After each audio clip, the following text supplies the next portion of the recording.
Today we're going to talk about pintucks and the beautiful way that they can embellish fabrics with decorative stitches on any type of project that you're working with. So for the Janome, we have two different pintuck feet. There is a 5 groove and a 7 groove that is used in conjunction with a double needle. So if you're unsure which double needle to use, you can just set it underneath the foot and lay it in there, and you'll see which one actually fits. So this is the 7 groove pintuck foot, and this is a 2.0 double needle. So that's where we're going to start with. So first off, we'll insert the double needle. Make sure that you're actually on a straight stitch when you do this. So if you're working with a decorative stitch, you're going to find, well, you can't get the needle out. Why? What? Okay, there it goes.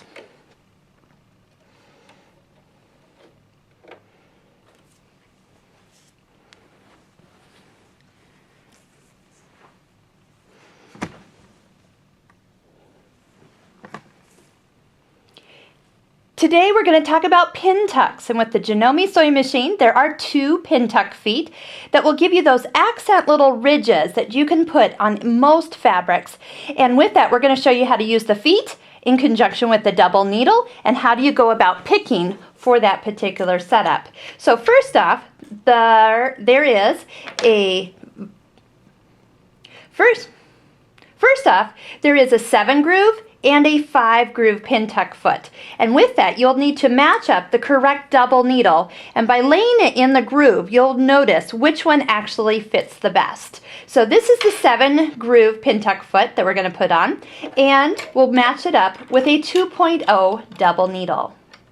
Now for threading the machine, just make sure that you're on a straight stitch so you're not left on any other stitch from a previous project. As that double needle goes in, we want to reach up to our 2 threads. You're going to need to get out that extra spool pin or put it on the thread stand, that extra spool. But then just go ahead and thread the whole entire machine with the thread in your hands all together. Sometimes I have been known to skip the last guide with one of my threads. And the question always gets asked, which thread goes in which needle? It actually does not matter. Now the needle threader is something that you'll find does not line up with your project. Now I had a needle threader around here.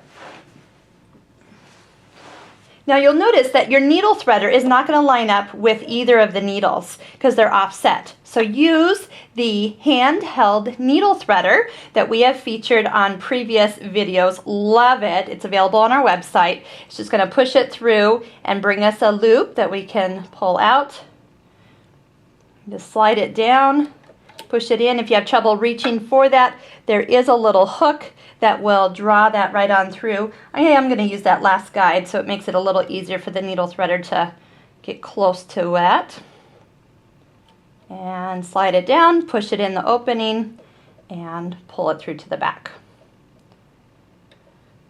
For getting pintucks to really work on your projects, first off, you want to make sure that your fabric is cut and where your pintucks are going to go is with the straight of grain. That's going to be the best choice when all possible. You notice when pintucks come down the front of the shirt, that's going to be with the grain of the fabric. If you need to, draw a couple lines so you keep everything going in the same direction and not get crooked at all.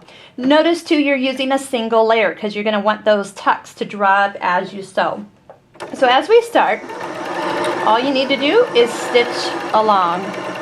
I've used some darker colored thread here so you can really see what we're doing. After you get one pin tuck done, where it really starts to come back into view here, is when you move it over. So I'm going to just move that pin tuck over that we've made into the next groove, right or left, depending on which way you're actually going. And if this is going to be on a garment, don't have your garment cut out to size just yet. Maybe rough cut around your pattern pieces, maybe leaving 2 inches all the way around, because these is going to draw up your fabric the more you sew and depending on how many tucks you're actually doing. Something fun I like to do is space these out. So instead of putting it one groove to the side, this time I'm going to skip over, let's go ahead and skip over a couple grooves, and then we'll make our next couple lines. with a little space in between. Where that space is, we can come back later and put a decorative stitch if we'd like. This time I'm going to just move it over one groove. And so I'll have 2 sets of pin tucks running down both of those sides. The nice thing with embellishments is you really don't have to do the entire project. Just a couple here, a couple there, and especially when you are using colorful thread, that's another way to actually add some detail to it. You want to see what it looks like on the back? That bobbin thread's actually doing double duty, and it pulls up, kind of looks like a little zigzag on the back side as you're doing your pin tucks.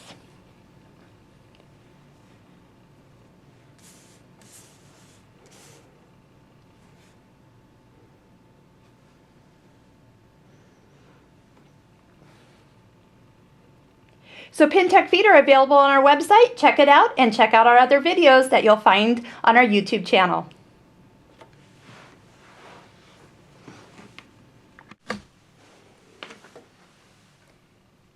Here is just one more sample of pin tucks using different colors of thread and following a line that would go around a simple t-shirt. How great would that be, just to do a quick embellishment and take a plain t-shirt and add a little bit to it?